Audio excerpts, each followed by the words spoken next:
Mais une affaire de framboises comme des pastèques, quasiment. C'était rempli. C'était des grosses framboises, c'est de immenses plants. Les plants étaient gros. Mais c'était rouge. C'était vraiment rouge.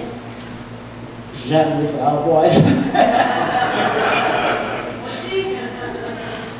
Et là, j'ai senti que, je pense que j'ai entendu une voix, si je me souviens bien, qui disait « c'est le temps de la récolte ». Et là, j'ai vu plein de jeunes qui arrivaient pour nous aider dans la récolte. Il y avait même des moissonneuses batteuses. Tu ne peux pas moissonner des framboises avec une moissonneuse batteuse, mais Dieu a le sens de l'humour. J'ai vu dans un champ plusieurs personnes qui semaient sur des tapis qu'on déroulait.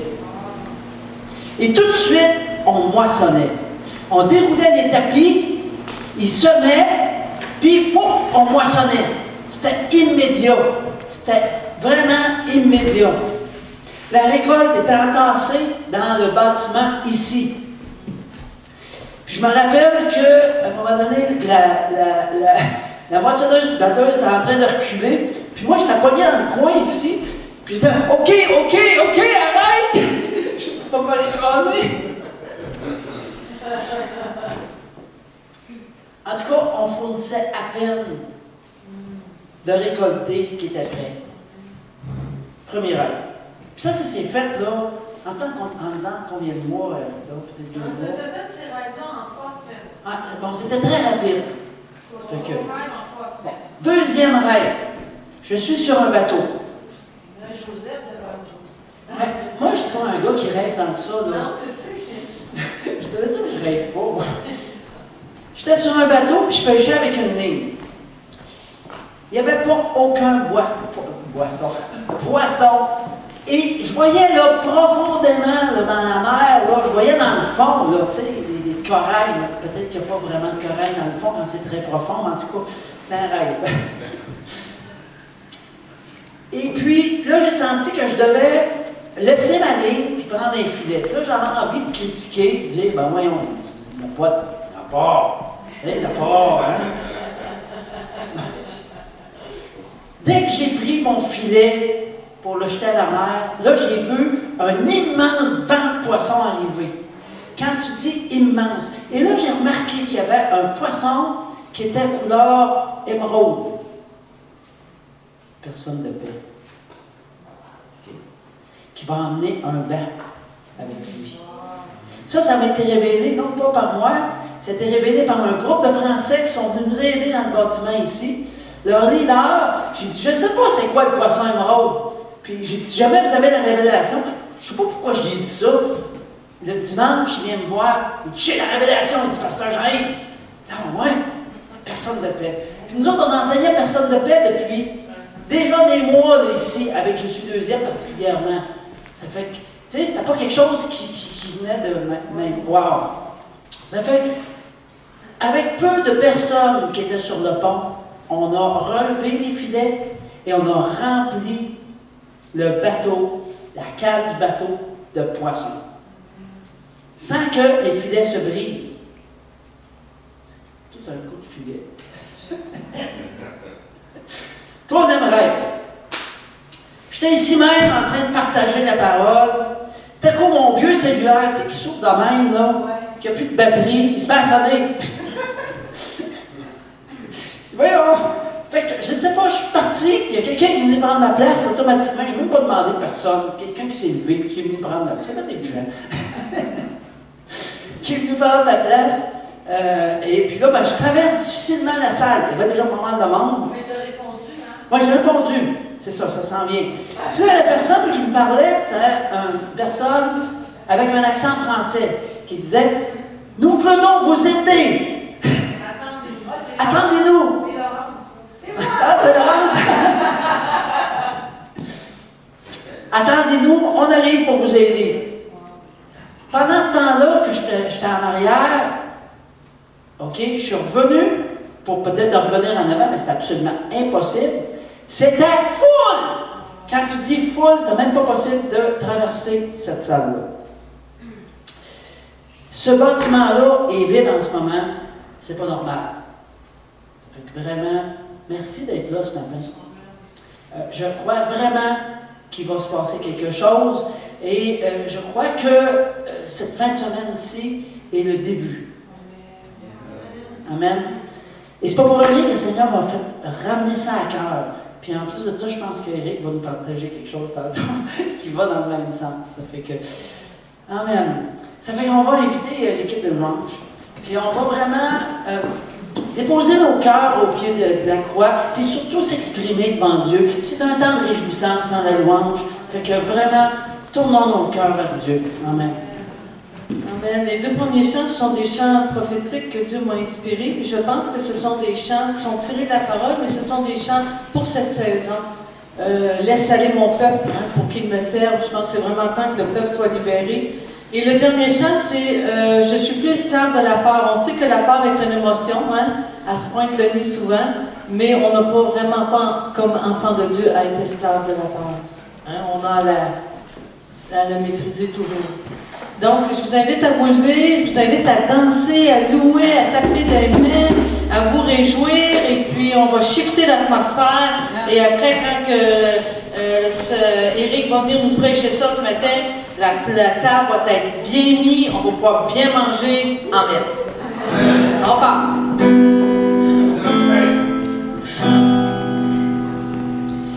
Laisse aller mon peuple pour qu'il me serve. Laisse aller mon peuple pour qu'il me suive. On marche. Je suis l'Éternel, le Dieu d'Israël. Voici je me lève et je combats pour toi. Lève-toi.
Pour ta gloire. Alléluia. Merci Seigneur de nous remplir encore ce matin, Seigneur. Remplis-nous de ton Saint-Esprit ce matin.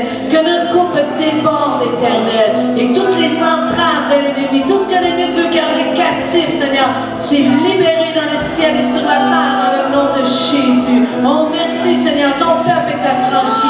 Ton peuple est libre, Seigneur. Libre d'annoncer l'Évangile. Libre d'annoncer la bonne nouvelle, Seigneur. Et merci Seigneur que l'ennemi est sous nos pieds. Parce que tu nous as donné le pouvoir et la puissance de marcher sur les scorpions et sur toute la puissance des serpents, sur toute la puissance de l'ennemi. Et rien ne pourra nous nuire dans cette fin de semaine. Rien ne pourra nous nuire dans cette sortie d'après-midi.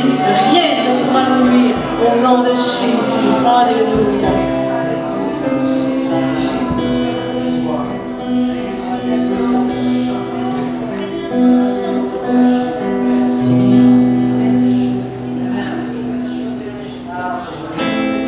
L'Éternel est sur moi, il m'a pour annoncer une bonne nouvelle au monde, pour délivrer les captifs, pour guérir les cœurs brisés. C'est notre mandat en tant qu'enfant de Dieu. Alléluia.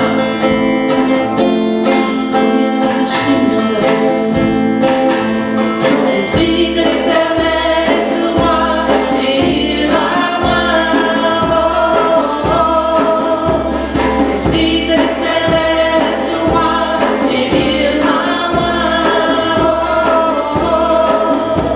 pour annoncer une bonne nouvelle aux pauvres et délivrer les captifs. Pour annoncer une bonne nouvelle aux pauvres, guérir les cœurs brisés. L'Esprit de l'Éternel est sur moi. L'Esprit de l'Éternel est sur moi. L'Esprit de l'Éternel est sur moi. L'Esprit Saint, l'Esprit de vérité, l'Esprit de l'Éternel est en moi. L'Esprit de l'Éternel est en moi. D'un seul cœur, l'Esprit de l'Éternel. L'Esprit de l'Éternel est sur moi, et il m'envoie. L'Esprit de l'Éternel est sur moi, et il m'envoie pour annoncer une bonne nouvelle aux pauvres, délivrer les captifs.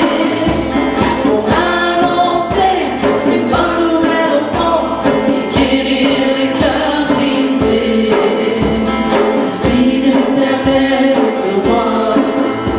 L'Esprit de l'Éternel est sur moi. L'Esprit de l'Éternel est en moi. L'Esprit Saint, l'Esprit de vérité, l'Esprit de l'Éternel est en moi. L'Esprit de l'Éternel est en moi. L'Esprit de l'Éternel est en moi.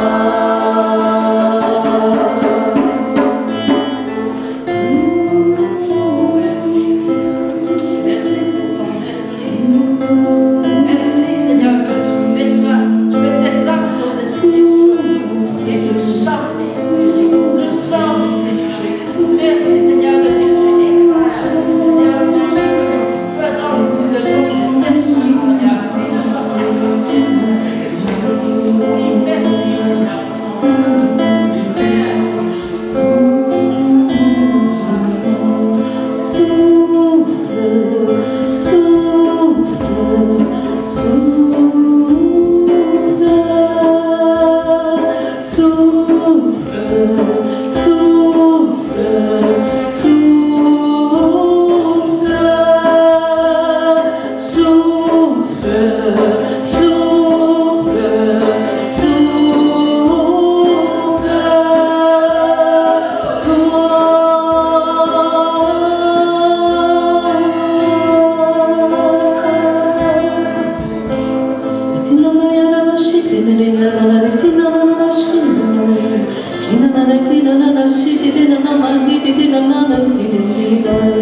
Esprit Saint, Esprit de vérité, souffle sur nous. Esprit Saint, Esprit de vie, qui connaît les choses à venir. Souffle, souffle, souffle, souffle, souffle, souffle,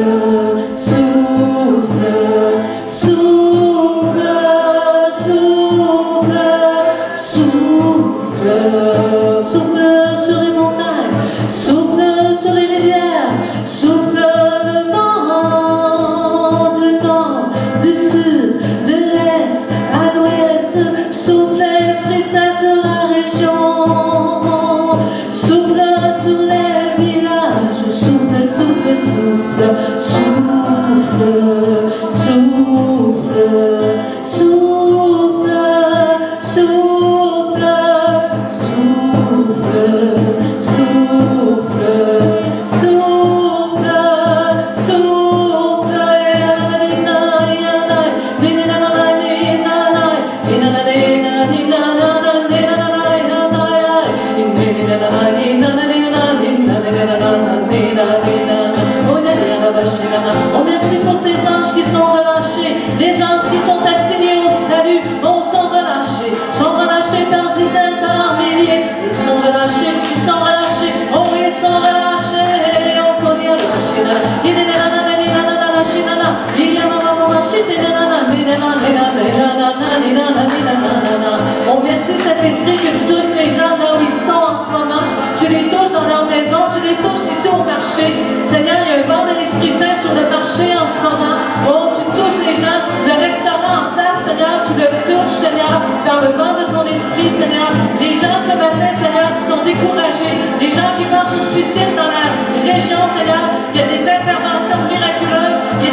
toi qui nous sommes là. Nous t'aimons, Seigneur, et nous voulons te suivre. Donne-nous cet esprit de force et de puissance par ton esprit aujourd'hui. Fais-nous voir des miracles. Fais-nous voir des miracles. Amen. Dans les bonnes personnes. Amen. Gloire à ton nom, Jésus. Amen.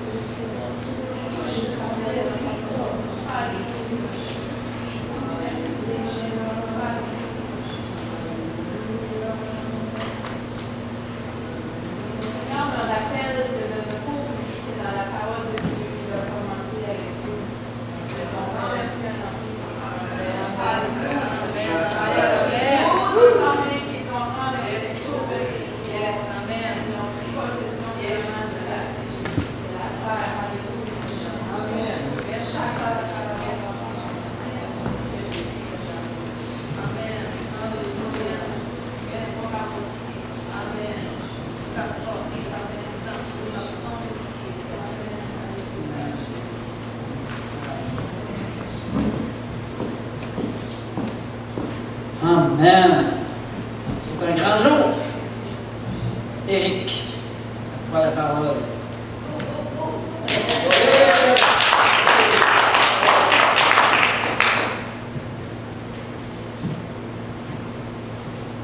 Bon matin tout le monde. Ça va bien? Oui. Bien dormi? Yes. Amen. Je vais m'équiper, je vais mettre mes yeux.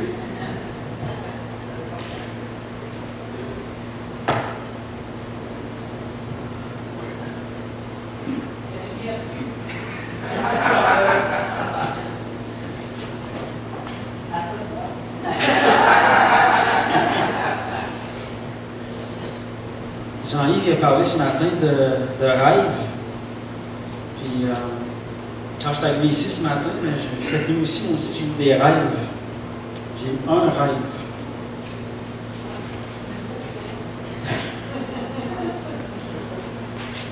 Puis, mon rêve, c'était... on était dans la région de Bellechasse, on était ici. Puis, ça représente beaucoup ce que Jean-Yves a partagé.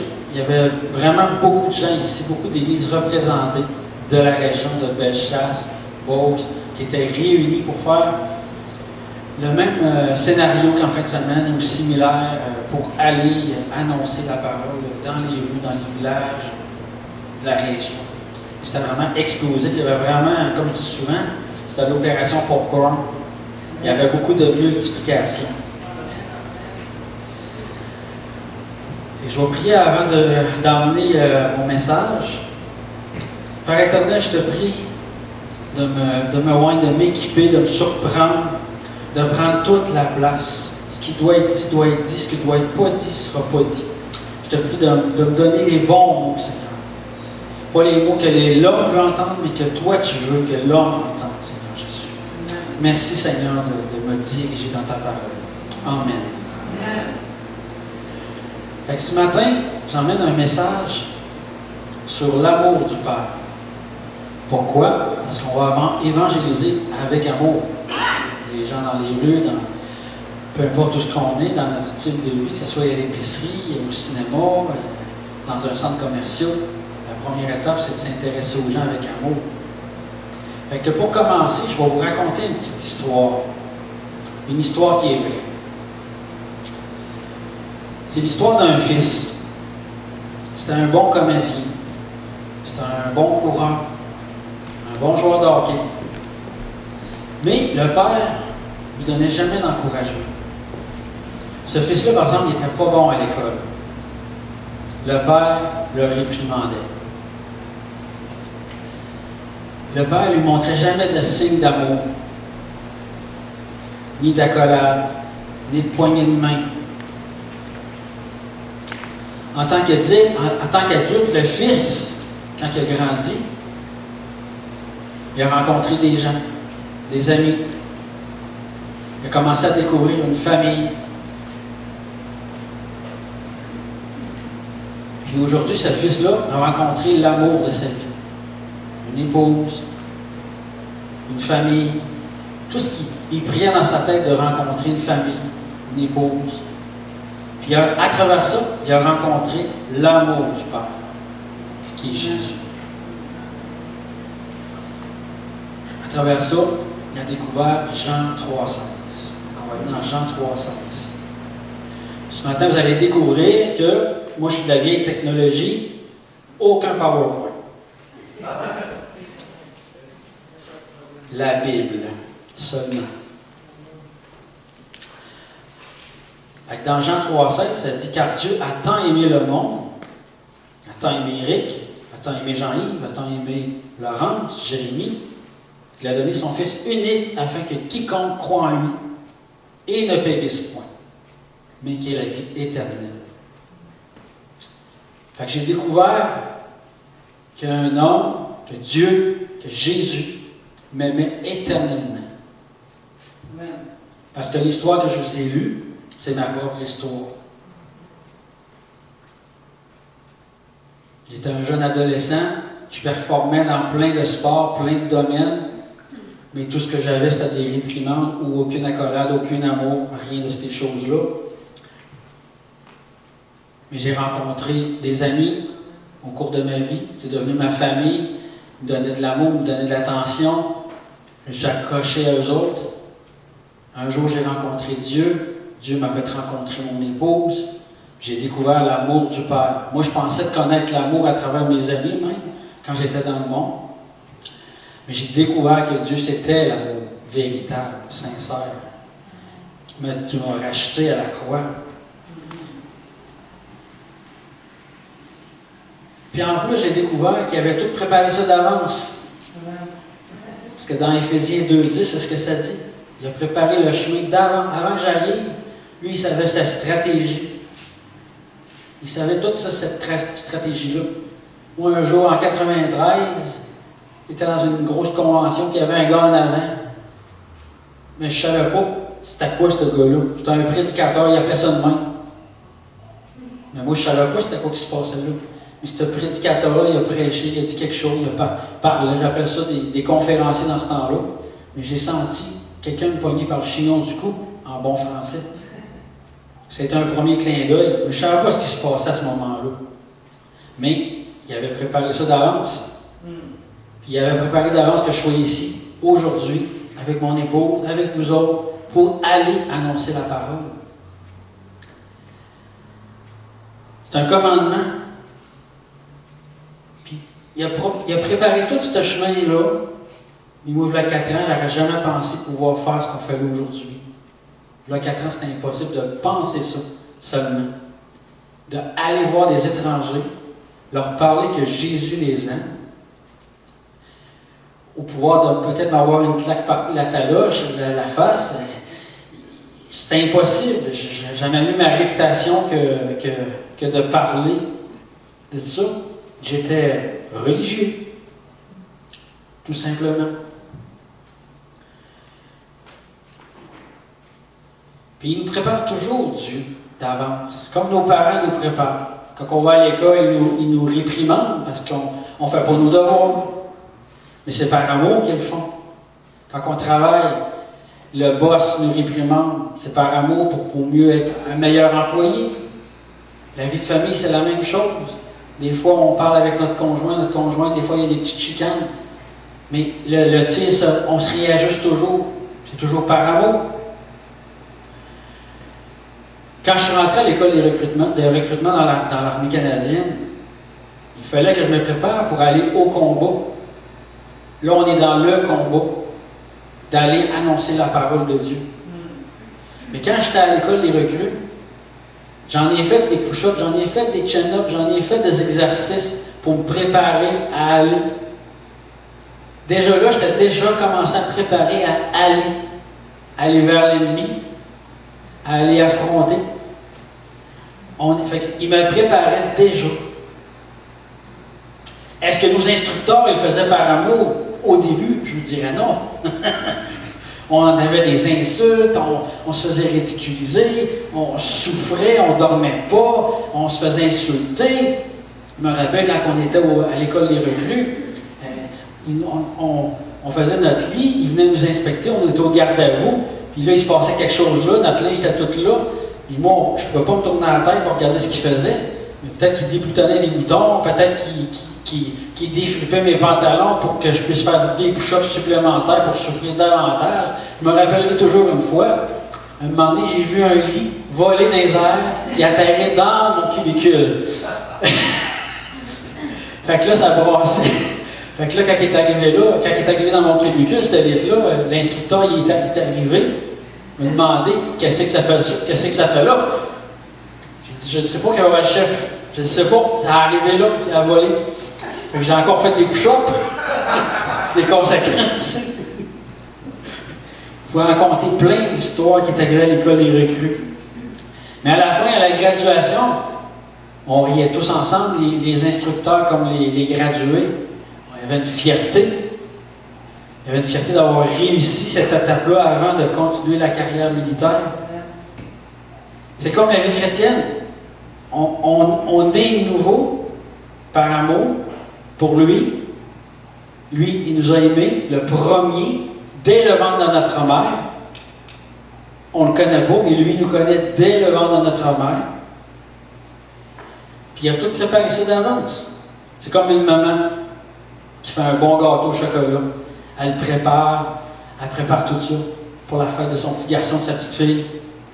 Quand c'est le temps de le manger, le gâteau, la maman regarde ça, là, puis elle savoure le plaisir de voir ses enfants manger ce gâteau-là. C'est le même principe. Le papa aussi. Dans Galates 2:20, ça dit que ce n'est plus moi qui vis, mais c'est Christ qui vit en moi. Fait que quand on évangélise avec amour, puis quand on prend conscience de Galates 2:20, ben c'est plus Éric qui évangélise. C'est plus Jean-Yves, c'est plus Marlène, c'est plus Jérémie. C'est Christ qui vit en moi. Il nous donne des paroles de sagesse, des paroles de connaissance. Je me rappellerai toujours une fois, je marchais devant un centre commercial, à un moment donné, mal de genoux. J'avais pas mal avant. Je passe devant une boutique. J'arrête, j'ai dit, on va aller voir. Et la vendeuse était seule. J'ai posé la question, est-ce que par hasard, tu avais mal aux genoux? Elle avait mal aux genoux. Il dit, est-ce que ça t'offenserait que je prierais pour toi? Ça ne sera pas long de prendre 10 secondes. Elle a dit oui. J'ai prié. 10 secondes plus tard, plus de douleur. Fait que là, elle était ouverte à entendre l'Évangile. Elle nous a écouté. Une autre fois, parole de connaissance, en asseyant un gilet dans une salle d'essayage, dans une boutique. Le Seigneur, il me dit, mal de dos. Pas moi, mais la vendeuse. Je pose la question encore. Effectivement, elle avait mal au dos. Puis on a prié pour elle. C'est Marlène qui avait prié pour elle cette fois-là. Puis, instantané, ça apparaît dans la face des gens quand c'est guéri. Ils ne peuvent pas nous mentir. Ça apparaît tout de suite. Fait que, tout de suite, encore là, on a pu lui parler un peu plus. Fait que, mais ça, c'est parce que Christ vit en nous. Parce que Christ vit en nous donner parole. La parole de Dieu dit qu'on est saint, qu'on est recherché, que ce n'est plus nous qui vivons. Dans Marc 1,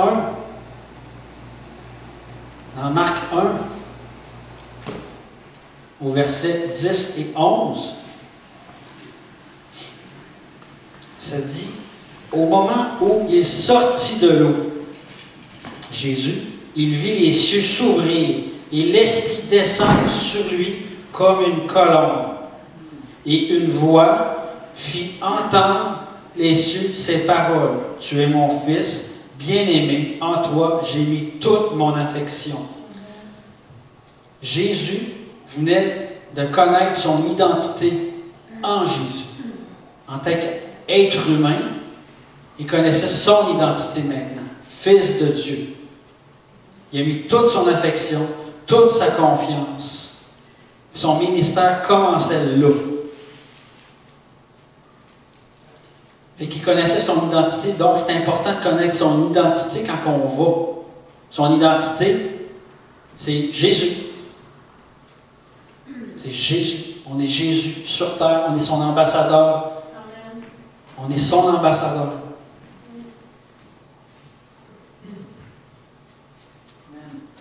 Dans Jean 13, 34,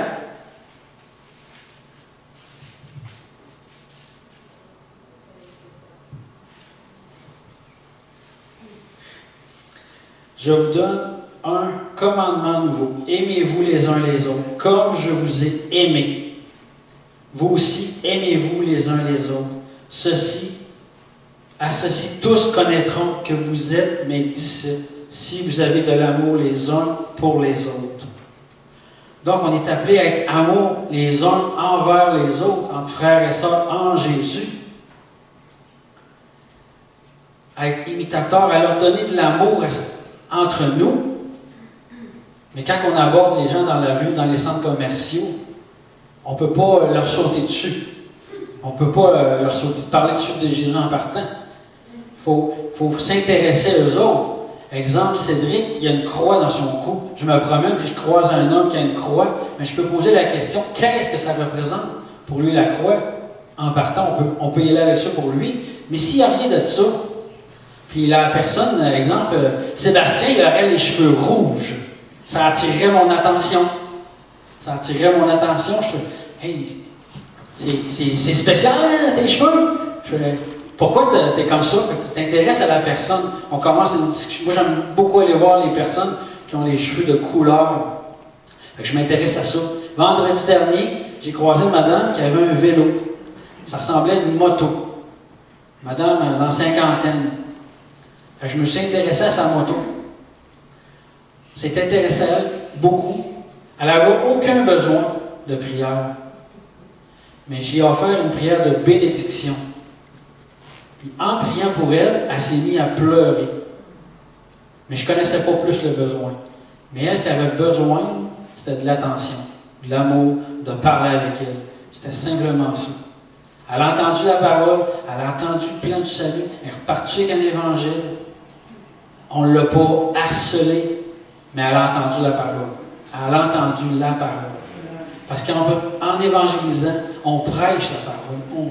On nomme des versets dans la parole. En prêchant, on répond aux gens avec des versets aussi à travers notre évangélisation. Oui, on va parler de guérison tout à l'heure, mais on parle beaucoup de la parole.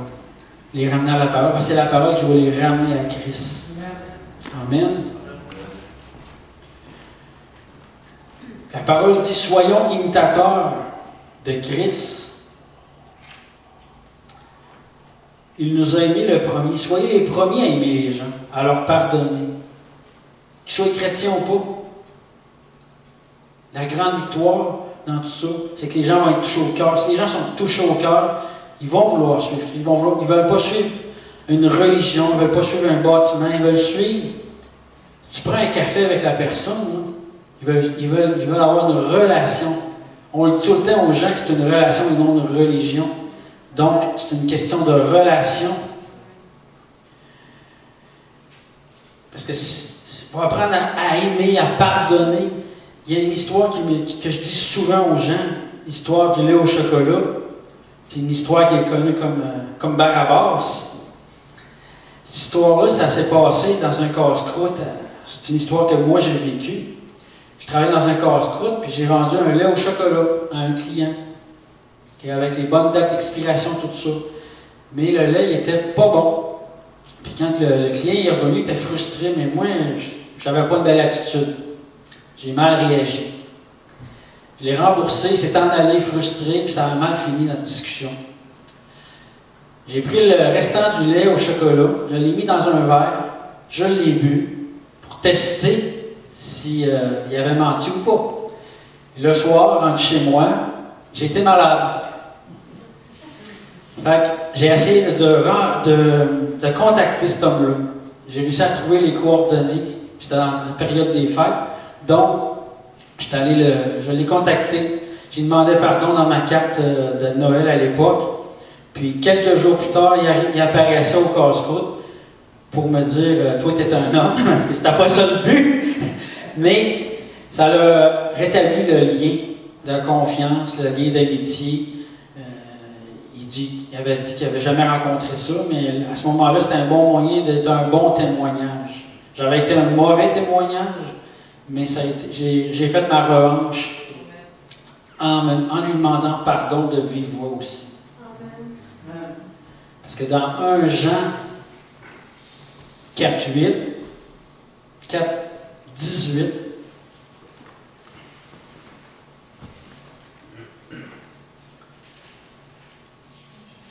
la crainte n'est pas dans l'amour, mais l'amour parfait la crainte, bannit la crainte, car la crainte suppose un châtiment. Celui qui craint n'est pas parfait dans l'amour. Pour nous l'avons aimé, nous l'aimons, parce qu'il nous a aimés le premier. J'ai un peu de misère à lire. Fait que c'est important l'amour. L'amour, c'est tellement important, sans juger les gens à l'apparence physique aussi. Quand on se promène dans les rues, on va rencontrer toutes sortes de monde, toutes sortes d'apparences aussi. Un exemple qui me vient, c'est un homme, cheveux longs, plein de boucles d'oreilles partout sur le corps, avec un gilet dans le dos, il y avait une croix à l'envers. Je formais 2 personnes avec moi ce soir-là. J'ai dit, bon, on a un bon client, on y va. Fait que là, j'ai une madame avec moi, une madame africaine. Elle dit, bon, on rentre en combat spirituel, c'est clair. Fait qu'on y va, on fonce. Mais c'était une rencontre merveilleuse. Même pas de combat. C'était une rencontre divine. On a prié pour lui 3 fois. Il a connu le plan du salut. Il a parti des évangiles. Ça a été vraiment une belle rencontre. J'aurais pas cru ça à l'apparence. À l'apparence, c'est impossible. On est porté à juger l'apparence des gens, mais c'est surprenant. Dans les rues, on en voit de toutes les sortes, mais on est surpris parce qu'on s'intéresse aux gens. S'intéresser aux gens sincèrement. Les jeunes, moi j'ai 47 ans, les jeunes, les adolescents, j'ai un petit peu de difficulté avec eux autres, mais je suis surpris à chaque fois que je les rencontre. À chaque fois que j'ai des rencontres avec eux autres, c'est surprenant. Ils sont ouverts, plus qu'on pense. Ils ont besoin d'attention. La parole de Dieu dit qu'on est la lumière. Quand on va dans Matthieu 5, au verset 14,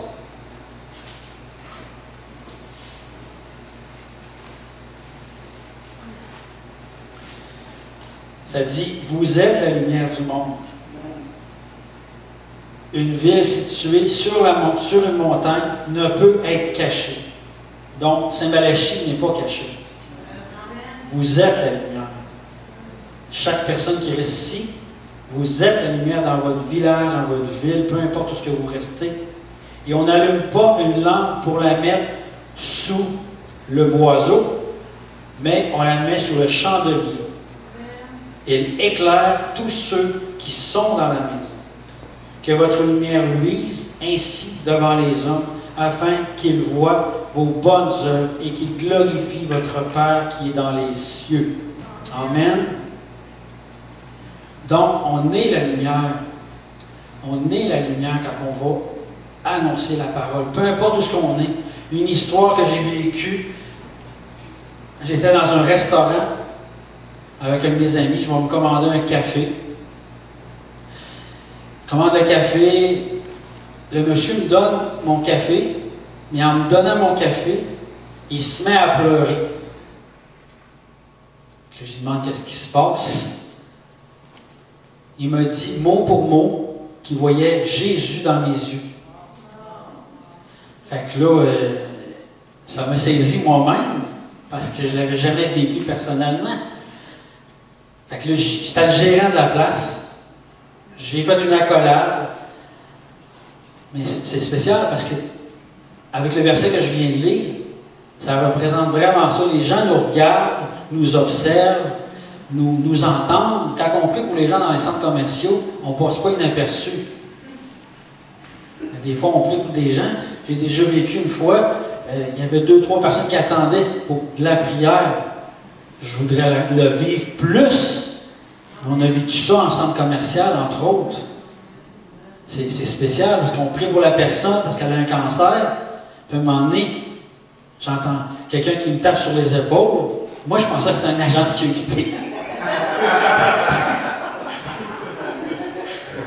Mais finalement, c'est une madame qui voulait de la prière. Amen. Il y a plein de monde qui ont entendu cette prière-là. Il y avait une dizaine de personnes autour de moi, c'était à ce moment-là. Puis c'était tous des non-chrétiens. Fait que ça, c'est bénissant. Amen. Amen. Fait qu'on est la lumière, on est observé, on est différent, on est né de nouveau, on porte cette lumière-là. Même si on n'a jamais évangélisé, on est différent. On est différent. Amen. Puis on porte cet amour-là. À chaque pas qu'on fait, on est observé. Les gens nous reconnaissent des fois, même quand on va dans des endroits. Ils savent qu'on s'en vient. Ils savent qu'on s'en vient évangéliser. Il y en a qui nous connaissent. On a une réputation dans certaines rues de Québec. Mais c'est bon signe. C'est bon signe. On a prié plusieurs fois sur plusieurs personnes. Il y a des gens qui viennent, même après au centre commercial, des fois, on voit des gens venir nous voir parce qu'ils ont reçu la guérison. Des fois, c'est un mois plus tard qu'on les recroise par hasard. Et on voit les guérisons. Amen.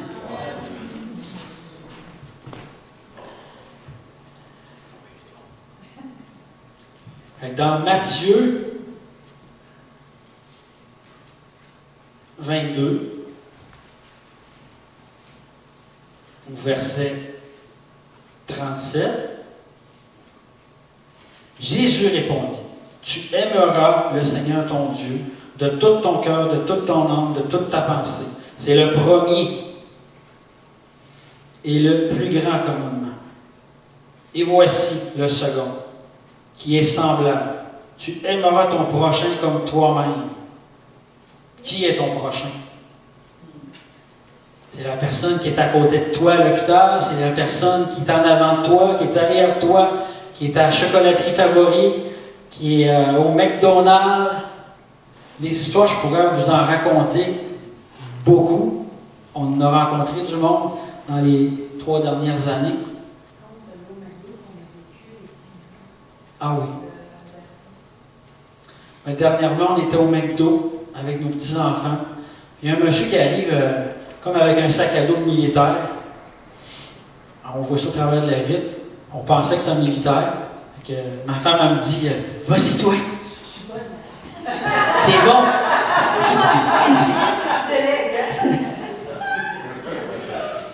Fait que je décide d'aller le voir. On va le voir. Je m'intéresse à lui. Comment ça va? Un grand voyageur. Là. Il était avec un sac à dos. Fait que j'imaginais que c'est un voyageur. Effectivement, c'est un grand voyageur. Je ne me souviens pas par cœur de son nom. Il venait de l'Ouest canadien. Nous autres, on arrive de l'Ouest canadien. L'année passée, on était dans l'Ouest. Fait que je lui pose la question s'il est militaire, tout ça. Pour apprendre que ça fait 3 jours et demi qu'il n'a pas mangé. Fait que j'ai dit, ben, tu veux-tu manger à matin? Il dit oui. Fait que là, il était vraiment touché juste par mon offre. J'étais allé dans le McDonald's, j'ai acheté un gros déjeuner. On a discuté ensemble. J'ai présenté l'Évangile. On a prié 3 fois pour lui. Il a vraiment été touché, là. Vraiment touché. Puis après ça, j'ai demandé, as-tu un compte Facebook? Aujourd'hui, Facebook, c'est populaire, hein? Fait que quelques secondes après, j'étais déjà rendu ami sur Facebook avec lui. Puis il met un commentaire dans Facebook. Il dit, ce matin, ma journée a bien commencé. Un ange m'est apparu. J'ai mangé. Il m'a donné de l'argent pour continuer la route. Puis il y a eu plein de commentaires. Puis il a redonné sa vie à Christ. Il connaissait Christ. Il a redonné sa vie à Christ. On a prié pour le parler en langue au restaurant.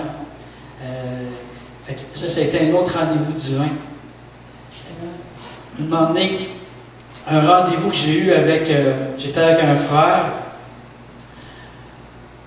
On est poussé par le Saint-Esprit à aller dans un magasin de heavy metal. bel endroit, belle ambiance, tout est parfait. L'atmosphère est parfaite pour faire ce qu'on a à faire. Fait que d'autres, on rentre là déterminé, avec joie. L'employé est seul. Avec Jésus. Fait que là, il y a de la bonne musique, des beaux gelets. Fait que je m'intéresse à l'employé, tout ça, puis c'est un homme de paix. C'est vraiment un homme de paix. Très ouvert.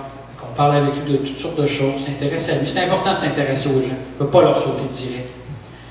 Puis, j'ai une parole de connaissance de mal de dos. Puis, effectivement, il y avait mal au dos. Est-ce que ça t'offenserait que je prie pour toi? Je dis non, je ne crois pas à ton affaire, mais vas-y.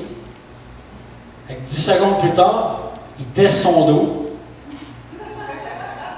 Et là, il est surpris. Il a plus mal. Et tu penses que je vais en profiter? Ça fait 10 ans que j'ai un mal d'épaule chronique. Tu peux-tu prier pour moi? Il dit oui. J'ai dit oui. Un gros 10 secondes encore. Là, plus mal. Il était très ouvert à nous écouter. Très ouvert. Il a écouté l'Évangile. Fait que ça, c'est des semences encore. C'est des rendez-vous divins. Puis on n'aurait pas pensé ça avec l'ambiance, le look de la personne. C'était impossible de penser ça. Là. Le gars tatoué, musclé, un costaud. Là. Il est dur. Là.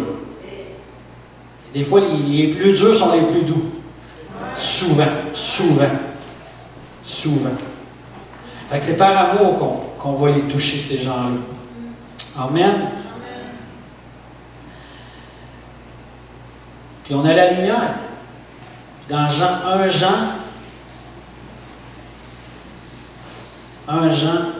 3, 18, ça dit, petits enfants, n'aimons pas en parole et avec la langue, mais en action